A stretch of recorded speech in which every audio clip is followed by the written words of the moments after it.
오늘 우리 한국 명절로서는 구정입니다.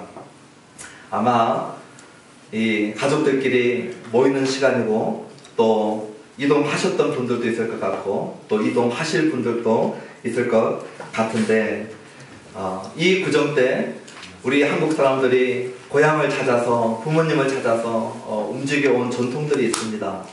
그래서 명절 시작 때가 되면 고향으로 내려가는 이 하행선들이 가득가득 막히고 또 명절 끝날 날이 되면 귀경한다고 이 상승들이 많이 막히는 것이 우리가 흔히 겪는 이 명절 때 있었던 일들이고 아마 지금도 조금 차이는 있겠지만 그런 일들이 계속되고 있는 것 같습니다. 우리들에게 이렇게 추석이나 설은 가족들이 함께 모여서 가족 시간을 갖고 정말 오래간만에 보지 못했던 사람들과 둘러앉아서 사랑을 나누고 가족 간의 귀한 시간들을 나누는 그런 좋은 전통들이 우리 한국 땅에 있습니다. 오늘 공교롭게도 저희들이 요한복음을 1장 1절부터 계속해서 저희들이 진행해 나가고 있는데 오늘 저희들에게 주어진 이 본문은 유대인들에게 있어서는 가장 큰 명절 중에 3대 명절 중에 하나인 유월절 날이 오늘 본문의 배경입니다. 우리가 고향을 향해서 찾아가듯이 우리가 가족들을 향해서 찾아가듯이 이 유대인들에게 있어서도 유월절은 모든 가족들이 함께 모이는 날을 넘어서서 19세 이상의 유대인 남자들은 의무적으로 예루살렘 성전을 찾아와야 됩니다. 그리고 유대 땅에 있는 사람들 뿐만 아니라 디아스포라라고 하는 유대인이지만 여러 가지 이유로 로마 제국에 흩어져 살던 사람들이 1년에 3번, 그 중에서도 특별히 이 유월절 명절 날에는 반드시 이 예루살렘 성전을 찾아오도록 유대법과 전통들이 세워져 있습니다. 그러니까 이 유월절이 되면은 복작복작한 거예요. 이 예루살렘의 성전 중심으로 사람들이 막 몰려옵니다. 북쪽에서 갈릴리에서 내려옵니다. 또 남쪽에서 올라옵니다. 그렇게 해서 예루살렘 성전에는 오늘 우리 구정처럼 많은 인파들이 모입니다. 아무도 예루살렘 인구를 정확하게 계산한 사람은 없어요.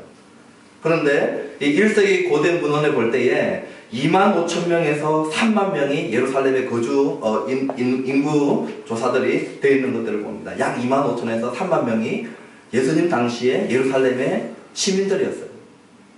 그런데 6월절 날만 되면은 최소한 한 10배 가까이가 모였습니다. 그러니까 3만 명을 잡으면은 30만 명 정도가 최소 인원으로 모여왔어요. 그리고 요세푸스와 같이 이 유대인 로마 사학자는 이 인구가 많이 모일 때는 300만 명까지 보고된 적이 있다라고 요세푸스의 책에는 기록하고 있습니다. 그런데 30만 명에서 300만 명 사이의 인파가 3만 명이 사는 동네에 모여오면은 우리가 예상할 수 있겠죠. 지하철도 마비되고 버스도 못 타는 것입니다. 이 교통체증이 평상시보다 훨씬 더 일어나는 것이죠. 지금 예루살렘은 난리가 나는 것입니다. 그런데 더 과관인 것은 6월절에는 양이나 소나 염소나 비둘기나 하나님 앞에 예배할 제물들을 가지고 올라오게 되어 있어요. 그러니 자기 한 몸 들고 오는 것도 보통 때보다 10배 이상의 인구들이 모이는데 양도 가지고 오고 또 소도 가지고 오고 염소도 가지고 오고 비둘기도 가지고 오고 한번 생각해 보십시오. 지하철 안에 그냥 닭이 날아다니고 막 염소들이 울고 소들이 울고 난리가 난 것입니다. 예루살렘 행은 꽉 막히는 것이에요. 그런 명절날 우리 예수님이 아주 다른 모습으로 등장합니다. 우리가 지난주에 읽었던 2장 1절에서 11절은 혼인잔치에서 잔치가 막 깨지고 부도나는 이 판에 예수님이 나타나셔가지고 잔치상을 가득 메우시죠. 끝장난 잔치를 계속 진행되게 만드시고 기쁨과 이 메시아의 축복을 쏟아부으시는 메시아 사역의 기쁨의 축제의 표적을 일으키시더니 오늘은 잔치상을 채우시는 그 예수님께서 성전에 있는 상을 뒤집어 엎어버리십니다. 잔치를 진행하시던 분이 포도주를 가지고 나타나셨던 분이 손에 채찍을 가지고 나타나십니다. 축복으로 임하셨던 분이 오늘 심판으로 임하십니다. 간단히 하나님의 말씀을 전하면요. 지난주 같은 말씀하면 야호 할렐루야 이럽니다. 우리 하나님은 부도난 내 인생을 세우시는 하나님이시구나. 우리 하나님은 내 눈에 눈물을 닦으시고 수치를 벗기시고 내 죄를 용서하시고 사망 권세를 깨뜨리시고 생명의 뿌리가 되시고 근원이 되시는구나. 할렐루야. 이런 똑같은 예수님이 같은 책 같은 장에 나타나셔서 채찍을 들고 나타나시고 상을 뒤집어 엎으시고 이 성전 안에 있는 더럽고 장사하는 것들을 내모시고 심판을 행하시는 얘기를 하면 부담스러워합니다.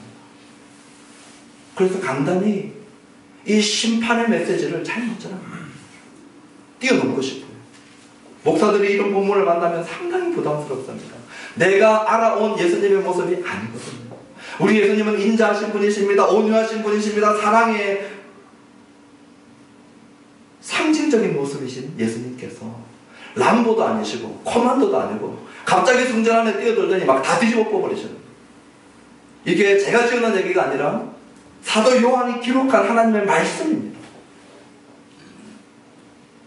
그래서 이 예수님을 우리는 바로 직면하지 못하고 사랑과 기쁨과 온유의 예수님만을 붙잡을 때가 많은데 오늘 이 아침에 저희들에게 주신 이 말씀 조금은 부담스럽고 조금은 직면하기 어렵지만 이 하나님의 말씀도 저와 여러분들이 잘 받아먹게 되기를 주님의 이름으로 부탁드립니다. 오늘 이 본문의 배경은 아까 말씀드렸던 것처럼 유월절입니다. 이제 제가 유월절을 얘기하면 우리 성도님들은 귀에 많이 들어왔을 것입니다. 유월절은 출애굽기 12장 이하에 보면은 400년 동안 이스라엘 백성들이 애국으로 들어갈 때에 70년이 들어갑니다.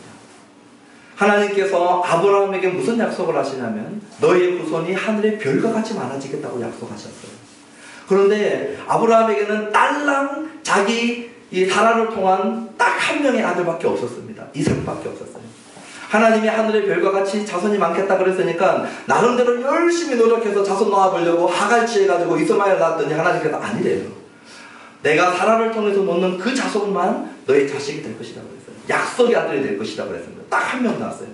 하늘의 별이 어디 있습니까? 하늘의 별은 우리가 숫자로 살리면 3,000개까지 살린다고 합니다. 최소한 3,000명은 나와야 되는데 아브라함에게 딱 한 명 있어요. 하갈을 통해서 이스마엘은 아니라고 하죠. 그런데 이삭을 통해서 놓은 아들도 작은 인원밖에 안 돼요. 야곱, 에서, 쌍둥이 2명입니다. 모래와 같이 많기는커녕 이제 1명, 2명밖에 없어요. 그리고 야곱을 통해서 12명을 낳습니다. 그 정도입니다. 아브라함이 볼 수 있었던 것은. 하나님께서 약속하신 것이 이루어지지 않을 것 같아요. 그래서 가뭄을 흉년을 만나고 오직 70명이라고 하는 작은 수가 입애굽합니다. 가나안 땅을 나와서 먹고 살려고 가나안 땅을 떠나서 애굽으로 입애굽합니다. 들어갑니다. 몇 명 들어가냐면 70명 들어가요. 그런데 400년 동안 이 하나님께서 이 애굽 땅에서 이스라엘 백성들을 불려 나가시는데요. 그냥 신혼부부가 잤다 하면은 아기를 그냥 펑펑펑펑펑 쏟아내는 것입니다. 그러니까 조금만 지나니까 이 히브리 인구들이 막 쏟아져 나오는 거죠. 그래서 이 바로가 처음에는 노동력이 필요하니까 인구가 많이 공짜 노동력 아닙니까? 외국인 근로자인데 임금도 안 줘도 돼요. 불법 체류자들이니까 자기 마음대로 했습니다. 그러니까 막 인구가 늘어나니까 처음에는 노동력이 공급되니까 너무 좋았어요. 이 애국 제국이 굴러가거든요. 나중에는 숫자가 많아지니까 위협을 느껴버립니다. 위협을 느끼죠. 그래서 산하 제한을 하지만 하나님께서 신기한 방법으로 아브라함의 언약을 이루어 가십니다. 아무리 산파를 통해 가지고 위협을 하고 애기 나오면 남자애기 나오면 죽여버리라고 해도 막 산파들의 마음이 하나님의 마음, 하나님께서 역사하시고 막 녹아져 가지고 못 죽입니다. 그래서 히브리 인구들이 가득 차게 됐어요. 성경에 남자만 60만 명이 출애굽합니다. 남자만 계수해서 60만 명이면 한 가족에 적게 잡아서 그 당시에 적게 잡아도 200에서 250만 원 넘어가 버립니다. 70명이 들어가서 입애굽했는데 출애굽할 때에 200만이 넘어서 나옵니다. 하나님께서 아브라함의 언약을 눈에 보일 때는 이루어지지 않는 것 같지만 신실하게 이루어 주셨어요. 그래가지고 하늘의 별보다도 바다의 이 모래보다도 많은 숫자들이 막 아브라함을 통해서 나오기 시작하는데 이때 바로가 하나님의 백성들을 못 나가게 합니다. 그래서 바로가 철저하게 하나님과 대적하면서 모세와 맞짱을 뜨지요. 하나님께서 예배하라고 나가라고 하는 곳에 바로가 못 나가게 할 때마다 하나님이 10가지의 재앙을 내릴 때 제일 마지막에 바로를 심판하시는 마지막 칼이 뭐냐면 장자의 죽음입니다. 이 심판의 칼을 뽑아 들었을 때에 하나님은 구원의 길도 함께 이뤄놓으셨어요. 장자의 죽음을 통해서 모든 양의 피를 바르지 않는 집안에 있는 장자는 죽을 것이다 라고 하는 심판을 행하실 때에 우리 하나님은 구원의 길도 열어놓습니다. 그 구원의 길이 뭐냐? 양의 피를 잡아서 양의 피를 발라서 문 설주와 임방의 문 전체를 바르라는 것입니다. 그러면 그 안에 있는 사람은 누구든지 상관없이 하나님의 약속을 믿은 그 믿음을 보고 살려주시겠다고 하셨어요. 애굽인이든지 이스라엘인이든지 유대인이든지 상관없습니다. 그때에 양의 피를 잡아서 온전한 수장 1년 된 양을 흠없고 점없는 것을 잡아서 피를 갖다가 발랐어요. 약속을 믿고 발랐어요. 그때 그 집안에 있는 자들은 하나님께서 죽음의 사자를 보내서 심판하실 때에 다 살아남았습니다. 그리고 그 다음날 아침에 피 바르지 않는 집안에 있었던 사람은 누구든지 다 장례를 치렀죠.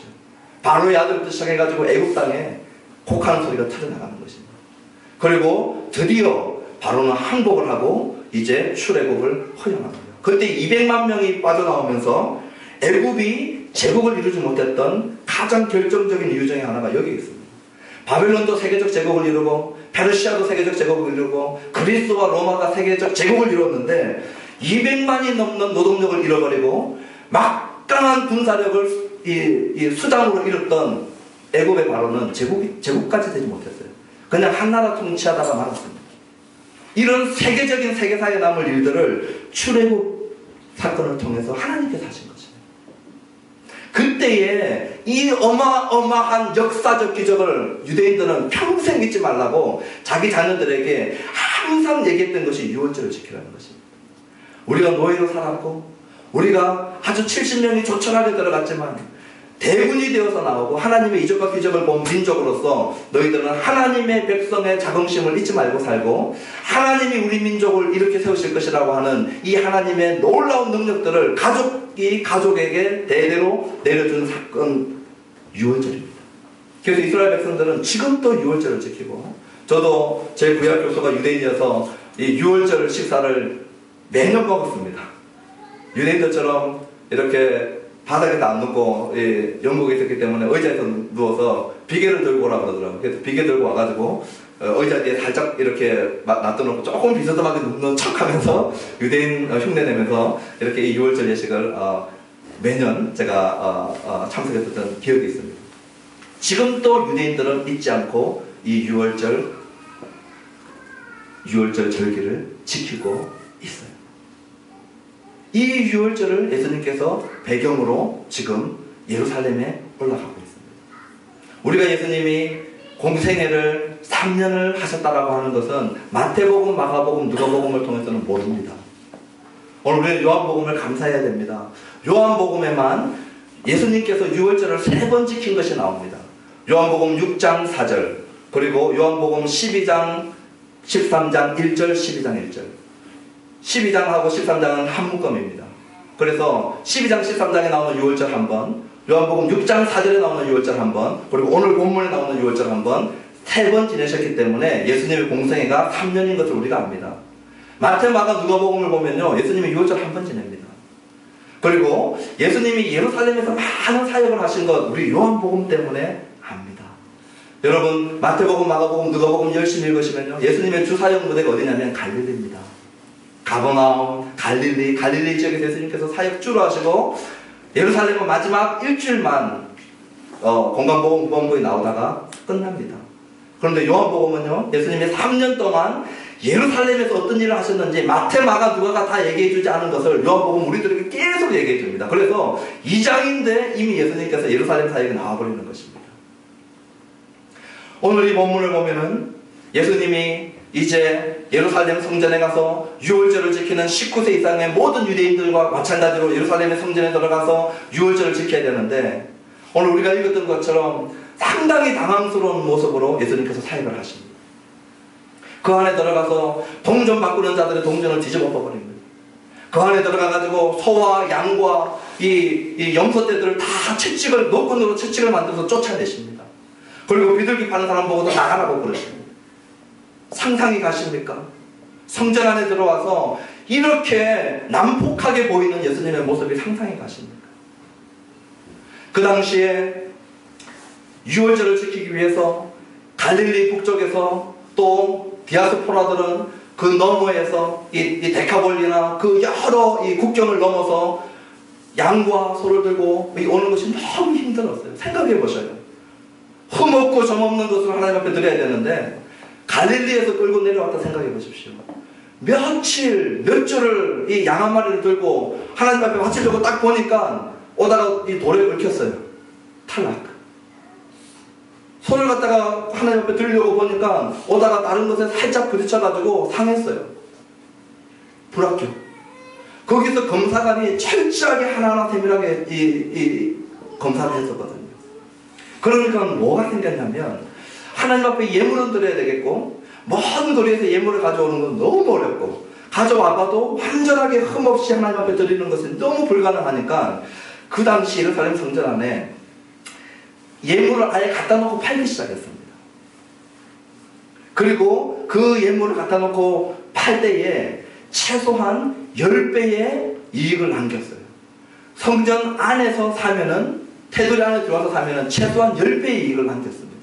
바깥에서 사는 것보다. 극장이나 야구장이나 가면요, 똑같은 음료수인데 안에 들어와서 훨씬 비싸고 바깥에 나가면 싼데 이걸 해도 너무한 것이에요. 10배의 이익을 남겼습니다. 그리고 하나님 앞에 성전 세금을 드리게 돼 있어요. 6월절날 1년에 한 번씩. 그러면 성전 세를 드릴 때 사용하는 돈은 세겔이라고 하는 단위에 예루살렘에서만 썼던 화폐 단위를 썼습니다. 그리고 한 세겔이 일주일 동안 아주 전문 기술자들이 받는 임금이었어요. 세겔이. 하나님 앞에 19세 이상의 유대 남자들이 예루살렘에 올라와서 6월절에 드려야 될 세금은 반 세겔이었습니다. 반 세겔. 그런데 세겔이라고 하는 화폐 단위는 예루살렘만 통용했어요. 그러니까 갈릴리에서만 내려와도 돈이 못 쓰는 것입니다. 그 당시 로마가 이 제국을 형성할 때이기 때문에 로마 화폐를 가지고 와가지고 쓰면 안 받아줬어요. 예루살렘 성전에서. 그러니까 뭐가 당연히 생겼냐면요, 환전하는 환전상이 생겼습니다. 환율을 통해 가지고 이익을 남기는데 최소한 바꾼 금액의 10% 이상을 남겼어요. 그러니까 10배의 동물을 팔아서 남기고 환전을 하면서 10% 이상을 남기는 장사들을 지금 하고 있는 것입니다.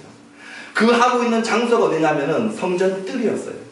이제 성전 안에 문을, 이 성전이라고 하는 큰 개념 안에 들어오면은, 문을 열고 들어오면은 이 뜰이 있습니다. 이 뜰에는 이방인들이 올 수 있는 것이었어요. 그래서 이방인들이 더 이상 못 가고 그 뜰에서만 이방인들이 몰려와가지고 있는 그곳인데, 지금 이 성전 안에 있는 이 뜰에 소하고 양하고 막 비둘기하고 꽉 차 있는 것이에요. 그리고 돈 바꾸면서 10%의 환율을 남기는 환전상들이 꽉 차 있는 것입니다. 아주 조직적으로 이 성전을 지배하고 있는 것입니다. 그리고 이 이방인들은 거기서 끝입니다. 더 못 나갑니다. 유대인 여자들만 들어갈 수 있는 것이 있어요. 그게 여인들의 방입니다. 유대인 중에서도 여자들만 들어갈 수 있어요. 그래서 여인들끼리만 모여서 예배하는 곳이 있었습니다. 성전 안에. 그곳에 헌금함이 있었어요. 우리가 이 가부가 두 렙돈을 헌금한 곳 있죠? 거기가 여인들이 거하는 곳이었어요. 그래서 이방인들은 헌금도 못했습니다. 오늘 우리가 자유롭게 헌금했는데요, 오늘 우리가 한국 이방인인데 하나님 앞에 겁도 없이 우리가 겁도 안 내죠. 당연히 헌금하고 있는데 1세기만 돌아가도 우리 이방인들은 그 헌금함에 들어가지도 못했어요. 그 넘어가면은 유대인 남자들만 들어가는 방이 또 따로 있습니다. 그 안에 성소가 있고 더 들어가면은 정사각형의 지성소가 있습니다. 지성소는 대제사장만 1년에 한 번 들어갑니다. 그러면 지금 이 환전상들과 이 양과 소를 팔고 있는 것이 이방인들의 뜰인데, 이 이방인들의 뜰은 구약의 이사야서 56장 7절에 이사야가 예언할 때 내 집은 만민의 기도하는 집이라고 말씀하셨거든요. 하나님은 성전을 세우시고 자기 백성들을 통해서 하나님의 언약 백성으로 세워나가지만 하나님의 이 비전 안에는, 계획 안에는 열방이 있었어요. 열방이. 저 2000년 뒤에 수지에서 예배드리는 저와 여러분들도 하나님의 계획 안에 있었고, 북한 땅에, 중국 땅에, 저 아프리카에, 인도에 모든 하나님의 이 백성들이, 모든 인류가 열방이 하나님의 계획 속에는 있었어요. 그래서 성전을 만들 때 이미 열방에서 이방인들이 몰려와서 하나님 앞에 모일 수 있는 장소를 마련해 주셨거든요. 그런데 그곳을 지금 유대의 종교인들이 조직적으로 이 사람들의 예배를 방해하는 것입니다. 이방인들이 그나마 엉덩이를 부비고 예배드릴 수 있는 이 장소에 와가지고 장사를 하는 것이에요. 그러면서 유대인들이 장사를 하기 위해서 이방인들이 설 곳을 마련하지 않는 것입니다. 생각을 해보십시오. 지금 우리가 이렇게 예배를 드리는데 갑자기 우리 상훈 형제가 찬양을 인도하다 말고 팝콘을 딱 꺼내더니 팝콘 사세요. 그랬더니 온지도 얼마 안 된 우리 성민자매가 콜라를 들거든요. 콜라도 있어요. 예, 옆에서는 또 애기들 위해서 풍선도 사시고 뭐. 그러면 여기서 팝콘, 콜라, 풍선, 뭐 튀김, 오징어 뒷다리 막 팔기 시작하면요, 예민하지 않아도 예배에 집중 못하지. 이방인들의 예배 처소를 장사의 소굴로 만들어버린 것입니다. 그때에 우리 예수님께서 이 성전을 깨끗게 하시기 위해서 채찍을 드시는 것이에요. 그리고 그 손에 하나님의 위엄과 권세로 그 많은 종교인들을 대적하고 계십니다. 이 부분을 보면서 여러분 전혀 놀라워하지 않는데 조금 놀라워하셔야 됩니다. 예수님은 혼자세요. 30대의 젊은 청년입니다. 해보십시오. 조직력이라고 하는 거는요, 어마어마합니다. 웬만한 개인기를 가지고 있어도 조직과 부딪히면 떨어져 나갑니다. 지금 이 예루살렘 성전을 장악하고 있는 제사장들의 조직은 로마 정부와 완전히 결탁되어 있죠. 아시죠? 로마 정부에서 허락해야지 대제사장이 임명이 됩니다. 대제사장의 생일날 로마의 사신들이 갑니다. 대제사장들의 생일날 로마의 정권을 잡은 자들이 생일 축하를 해줍니다. 왜요? 완전히 결탁되어 있거든요. 로마의 군사력과 정치력을 뒤에 입고 지금 예루살렘에서 제사장직을 하고 있는 완전히 타락한 그 당시에 성전에 이 조직을 예수님 혼자서 지금 대적하고 있는데, 그 당시에 성전에 군사들이 있었습니다.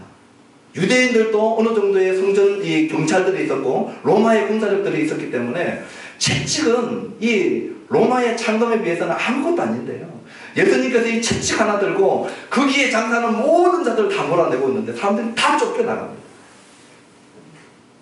다 쫓겨나갑니다.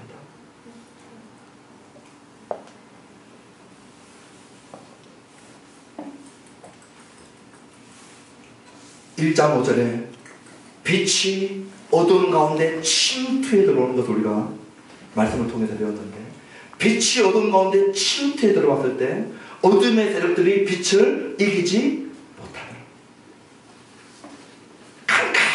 캄캄한데 빛 한 줄기 들어왔는데 어둠이 빛을 이기지 못하더라. 1장 5절. 바로 앞부분에 보니까요, 예수님이 말씀 한마디 하니까 물이 포도주가 되죠. 그리고 마리아가 주도권을 가지고 있다가 예수님께서 한 말씀 하시고 난 다음에 정신을 차리고 난 다음에 뭐라고 하냐면, 그가 무엇이라고 하든지 너희들은 그대로 하라 그랬거든요. 지금 성전 안에서 한 청년이 서 있는 것이 아니라 하나님의 아들이 메시아의 권세를 가지고, 하나님의 권세를 가지고, 하늘과 땅의 권세를 가지고 그 권세를 휘두르는데 아무도 이 예수님을 압도하지 못하는 것이에요. 단 한 명이 그 조직을 거뜬히 상대해 나오는 이 권세는 하나님의 아들의 권세라는 것입니다.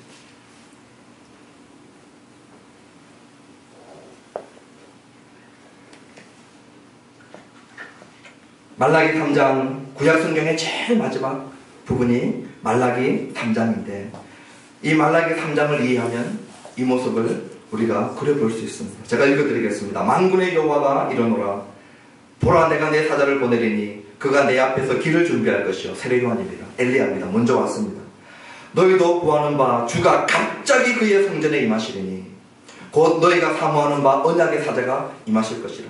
우리 주님께서 성전에 갑자기 임하신대요. 오늘 모습과 같이 갑자기 임하시는데 2절에 뭐라고 하시냐면 그가 임하는 날을 누가 능히 당하며 아무도 당할 수 없다는 것입니다. 그가 나타나는 때에 누가 능히 있으리요. 아무도 대적해서 설 수 없다는 것입니다. 그는 금을 연단하는 자의 불과 표백하는 자의 잿물과 같을 것이라.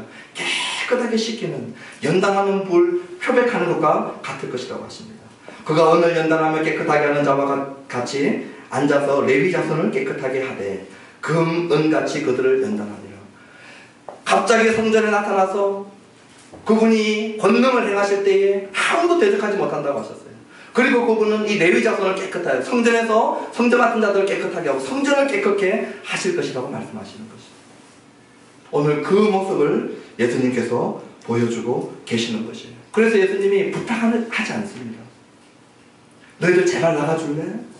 Please 하지 않아요. 제발 부탁하는데 우리 아버지 집인데 여기서 이러면 안 되는데 그렇게 하지 않습니다. 명령합니다. 부탁이 아니고 명령하십니다. 오늘 우리의 거룩을 위해서, 우리 교회의 거룩을 위해서, 하나님의 백성의 거룩을 위해서 우리 하나님께서는 명령하십니다. 오늘 이 말씀을 듣는 중에 우리 하나님께서 우리 각자에게 내 안에 소나 양이나 장사하는 것이나 돈 바꾸는 것이나 하나님의 자녀로서 합당하지 않은 것들이 있다면 저는 우리 하나님께서 오늘 생각나게 해주시기를 간절히 소원합니다. 그리고 하나님께서 우리들에게 부탁하는 것이 아니라 하나님께서 명령하시는 그 명령을 듣게 되기를 원합니다. 저는 여러분 안에서 각자가 해결해야 될 것이 뭔지 몰라요. 여러분 안에 하나님께서 보시기에 예배받기에 합당하지 않은 모습들이 어떤 것인지 목사는 모릅니다. 제가 여러분들 속을 못 깨달을 거죠. 그러나 우리 주님은 다 깨달아 보고 계십니다. 오늘 23절에서 25절 본문 후반부에 보면 예수님은 우리의 속사람을 너무 잘 알기 때문에 우리에게 자신을 의탁하지 않는다고 말씀하셨어요. 우리 안에 뭐가 들었는지 다 보고 계셔요. 오늘 양복을 입고 오늘 깨끗하게 구정이고 교회 온다고 다 깨끗한 모습으로 나타나지만 우리 안에 냄새나고 우리 안에 숨기고 싶고 우리 안에 정말 드러나지 않게 되기를 원하는 그런 것들 사람들은 못 보지만 우리 주님은 깨뚫어 보고 계십니다. 그것이 성적인 죄든지 그것이 재물과 관련된 죄든지 그것이 나의 언어와 습관과 관련된 죄든지 그것이 어떤 것이든지 우리 하나님은 이 시간에 간절히 부탁하는 것이 아니라 명령하십니다.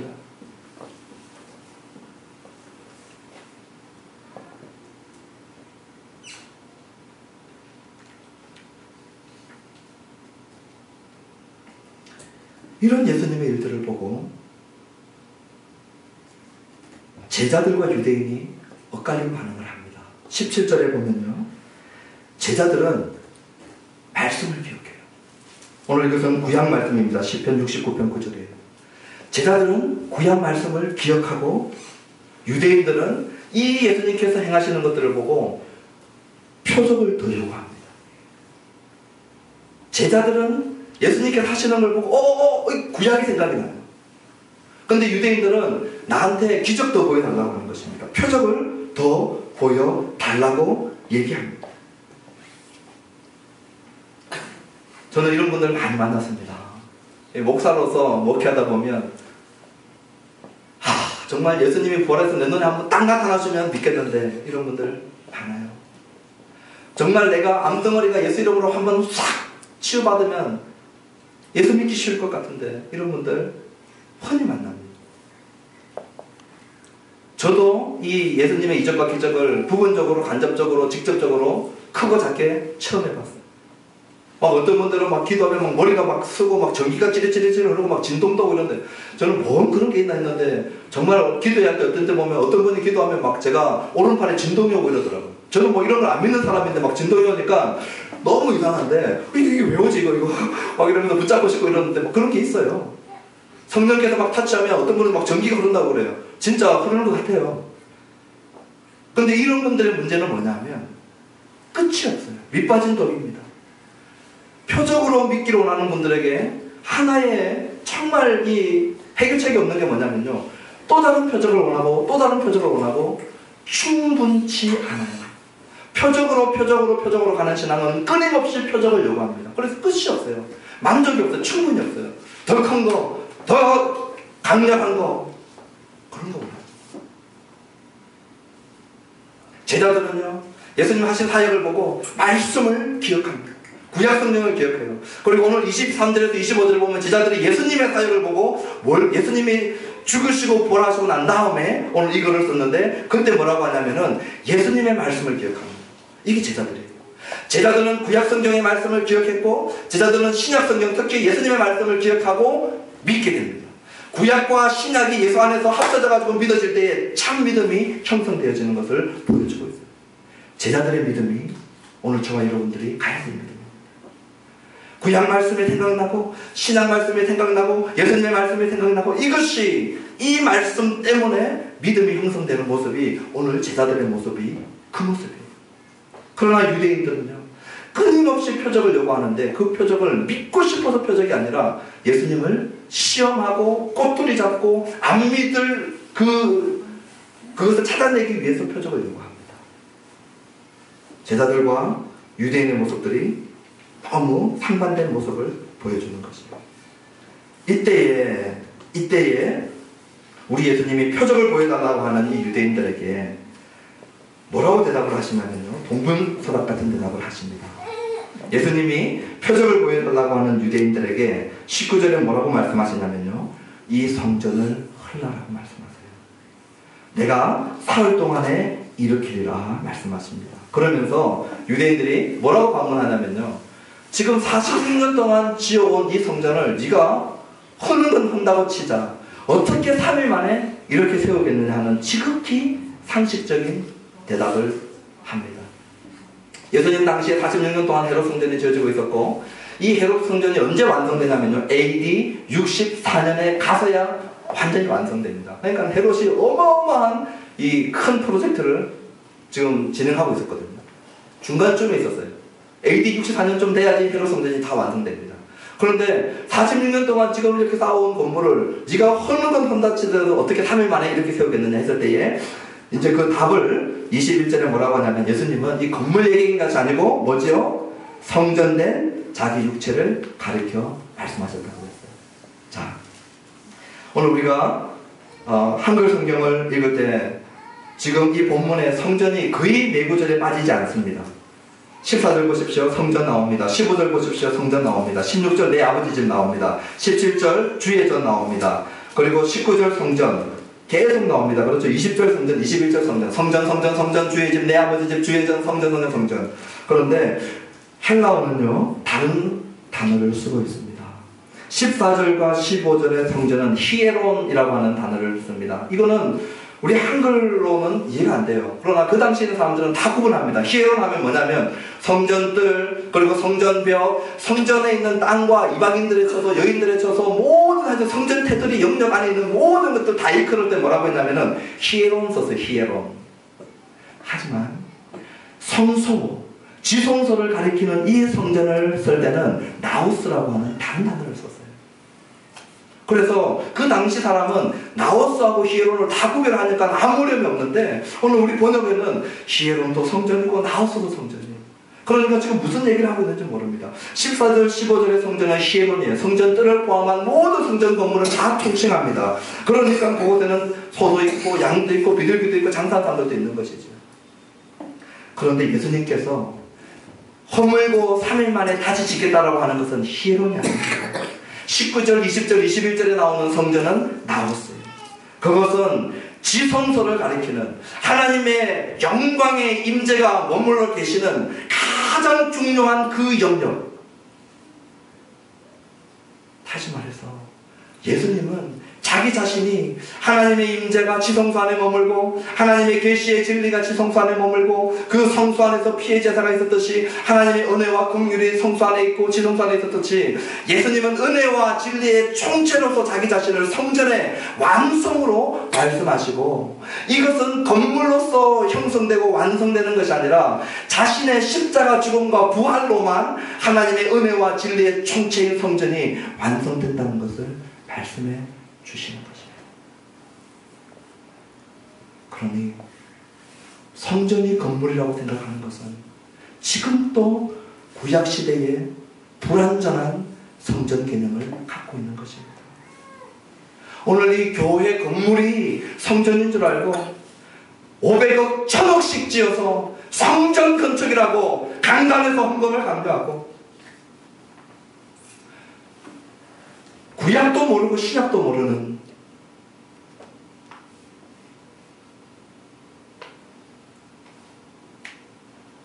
성전 아닙니다.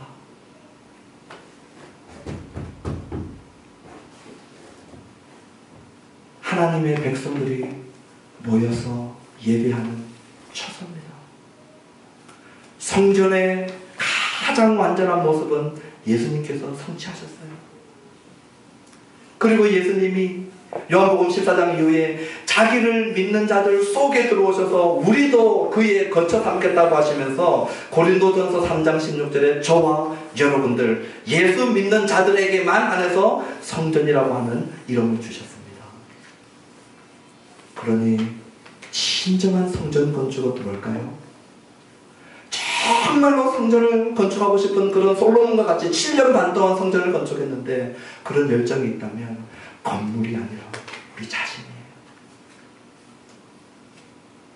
성전을 청결하게 하고 싶습니까? 여러분 횟집을 들 필요 없습니다. 성전을 청결하게 하고 싶습니까? 내가 주님의 전을 사모하는 열정이 나를 삼킬 것 같은 시편의 말씀이 내게 임해서 들어와가지고 막 교회 안에 막 뒤집어 엎고 싶습니까? 우리 내면을 살펴야 돼요. 저와 여러분 한 사람 한 사람이 성전입니다. 그리고 이 성전된 자가 모여서 성전을 지어간다고 사도 바울은 말씀하고 계세요. 그러니 사람입니다. 하나님의 백성입니다.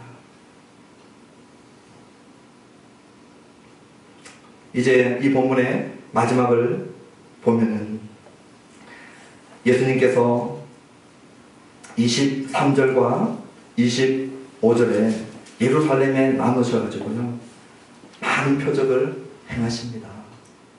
유대인들이 요구할 때는 행하지 않아요. 그런데 조금 간격을 두고 많은 표적을 행하니까 사람들이 막 믿어요. 이제 예수님께서 이적과 기적을 행하시기에 능하신 분 아닙니까? 사실은 예수님은 이적 행하는 것이 너무 쉬운 분이시죠.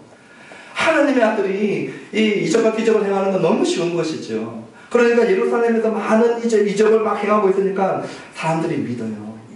그러는데 24절 25절 보니까 예수님이 자신을 그들에게 의탁하지 않습니다. 그 이유가 뭐냐면요, 그 사람 속에 있는 것을 다 아시기 때문이라고 말씀하셨어요.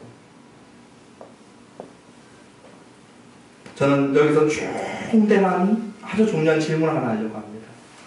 오늘 우리의 대부분의 관심과 질문은 어디에 있냐면요, 당신 예수 믿습니까? 나 중심적인 믿음에 많은 초점이 있습니다. 당신 예수 믿습니까? 당신 예수 믿습니까? 믿어요 안 믿어요? 여기에만 우리가 중심을 두죠. 오늘 요한복음 2장 23절에서 25절은 그 중심의 주체가 바뀌어버렸습니다. 뭐냐면요, 예수님이 당신을 믿습니까? 예수님이 당신을 믿습니까? 예수님이 장로님, 목사님, 집사님, 권사님, 우리 성도님들을 믿습니까? 내가 예수님을 믿습니까가 아니라 그 내가 믿는다고 하는 이 믿음을 예수님이 믿느냐 하는 것이 오늘 이 본문의 마지막 질문으로 남겨주는 것입니다. 오늘 저와 여러분의 믿음을 예수님이 믿어주시느냐 하는 질문을 저희들에게 남겨주는 것이죠. 왜요? 많은 사람들이 표적을 보고 예수님을 믿었는데 그 믿음은 너무나도 불완전하다는 것이에요. 이것이 가장 잘 드러나는 것이 요한복음 6장의 오병이어 사건으로 드러납니다. 요한복음 6장에 가면은 예수님께서 배고파 있는 이 군중들에게 떡 5개와 물고기 2마리로 5,000명을 먹이는 이적을 행합니다. 이 이적을 행하고 난 다음에 수많은 무리들이 예수님을 왕으로 삼으려고 그랬어요. 이야, 우리에게 이런 기적을 베푸시는 분, 우리를 먹여 살리시는 분, 이분을 왕으로 삼자 했을 때에 예수님께서 그들을 다 아시고 산으로 가버리십니다. 피해버리죠. 그들이 예수님을 왕으로 그리스도로 모시려고 했던 것은 자기들의 배를 채워줬기 때문에 자기의 이 공복 상태, 비어있는 배를 맛있는 음식으로 채워줬던 이 육신적인 것들을 채워줬기 때문에 그 예수님을 그 육신의 필요를 채워주시는 분으로만 봤어요. 기적을 행하시는 분이기 때문에 우리의 왕으로 삼아도 대만하겠구나. 철저하게 육신적인 것에 필요가 채워졌을 때에 예수님을 왕으로 삼으려고 했거든요. 환호했습니다. 환영했습니다. 믿었어요. 얼마나 믿었느냐? 왕으로 모실 만큼 믿었어요. 그들의 믿음을 예수님이 믿었느냐? 안 믿었습니다. 왜냐하면 예수님은 요한복음 6장에 내가 이 표적을 행한 것은 너희들에게 맛있는 제과점의 빵을 먹이려고 한 것이 아니라 십자가에서 내 몸인 내 살이 찢어져서 6월절 어린 양으로 대신 죽어야 되는 이것을 너희들에게 알게 하려고, 누구든지 영원히 살려고 하면 이 떡 먹어도 되는 것이 아니라 십자가에서 피 흘려 죽는 내 살을 먹어야 되는데, 대신 죽는 나의 십자가의 공로를 알고 이것을 믿어야 되는데 아무도 거기까지 못 나가는 것이에요. 그 믿음을 예수님은 믿지 않았습니다.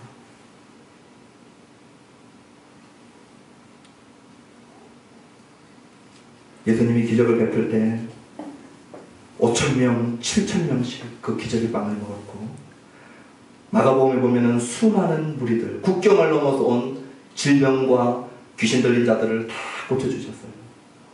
예수님 부활 후에 딱 500명 남았습니다. 그리고 예수님을 가까이 따르는 자들은 120명으로 사도 내려가면 축소되어져 버립니다. 그리고 핍박이 오면 사도들 중심으로 움직이고 맙니다. 군중에서 500명, 500명에서 120문도가 남는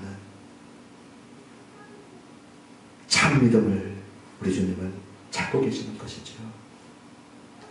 이제 말씀을 마치려고 합니다. 예수님은 자기의 첫 번째 표적은 혼인잔치에서 시작하셨고, 첫 번째 사역은 예루살렘 성전에서 하셨습니다. 계획을 하고자 하셨으면 로마 원로원이나 또 사람들의 인기몰이를 하고 싶었으면 군중들이 모이는 시장통이나 아니면 총독 집무실에 가서 여기부터 계획을 해야 될 터인데, 우리 주님은 그곳으로 가지 않고 성전으로 행하셨어요. 그리고 우리를 성전 삼으시겠다고 말씀하시고 저와 여러분들을 실제로 성전 삼아 우리 안에 거하십니다. 우리 주님은 거룩과 성결의 삶을 방해하는 것을 내어 쫓으라고 오늘 저와 여러분들에게 명령하십니다. 오늘 이 시간에 이 말씀을 듣는 저와 여러분들, 우리의 삶을 하나님 앞에서 냉철하게 살펴보시고 주님의 영적 엑스레이에 찰칵 찍었을 때에 이것이 내가 성전된 자로서, 예배하는 자로서, 하나님을 믿는 자로서 방해되는 것들이 있다면 이 시간에 그것들을 내어 쫓는 결단이 있는 시간 되기를 소원합니다. 내 능력이 아니라 십자가에서 나를 위해서 대신 죽으시고 부활하신 그 능력을 힘입어서 이 일을 감당할 수 있을 줄 믿습니다. 두 번째는 건물이 아니라, 형식이 아니라 하나님 앞에 이 성전에서 올려드려야 될 가장 바람직한 예배는 상한 심령과 애통하는 마음입니다. 우리 하나님이 원하시는 것은 멋진 크리스탈 유리창으로 지어진 50층 건물이 아니라 멋진 강대상과 최고급 마이크 시스템이 있고 엘리베이터가 있고 에스컬레이터가 있고 들어오면은 화려한 대리석으로 교회가 만들어져 있고 모든 사람들이 삐까번쩍한 그런 예배를 원하시는 것이 아니라, 우리 하나님이 정말 찾으시는 성전에서 보기를 원하는 예배는 뭐냐면요, 애통하는 마음이에요. 상한 심령이에요. 하나님, 내 자신을 보니까 정말 하나님 보시기에 합당한 것이 너무 적습니다. 내 안에 이렇게 죄의 찐득이들이 오래 남을 줄 몰랐습니다. 주님 앞에 애통하는 마음이 있는 것이에요. 여기 와서 눈물이 있는 것입니다. 옆에 사람이 봐도 좀 창피하기도 하고, 내 아들, 내 자녀, 내 부모, 내 부부, 옆에 있는 가족들이 나를 잘 알아서 좀 창피하긴 하지만 그래도 하나님 앞에 집중하고 애통하고, 우리 찬양 인도자가 우리 회개하는 기도하자 할 때에 간절하게 집중하면서, 주님, 일주일의 삶을 내가 돌아보면서 내 안에 있는 잘못된 것들을 주의 보혈로 씻어주십시오. 애통과 눈물과 상한 심령을 우리 주님은 받으십니다.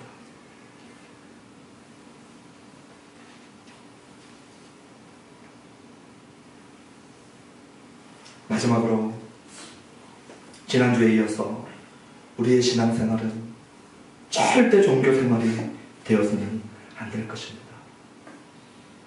종교적 행위를 하는 생활이 아니라 믿음을 두고 두 인격체가 신뢰하는 것입니다. 오늘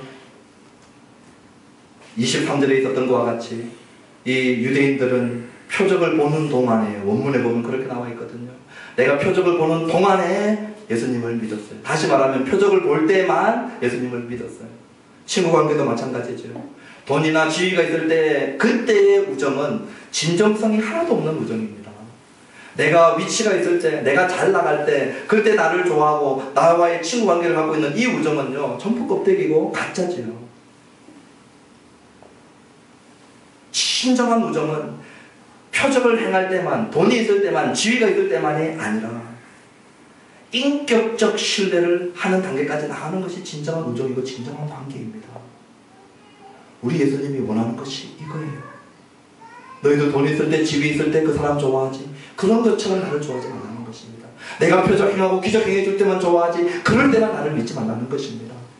우리 주님이 원하는 것은 진정성 있는 인격적으로 나를 신뢰해 주는 것. 그래서 인격적으로 나를 만나고 나를 믿어주고 나를 따르는 것. 날마다 따르는 것. 만약에 우리 주님을 왕으로 모셨다면 충신이 되는 것입니다. 충신이 되는 것.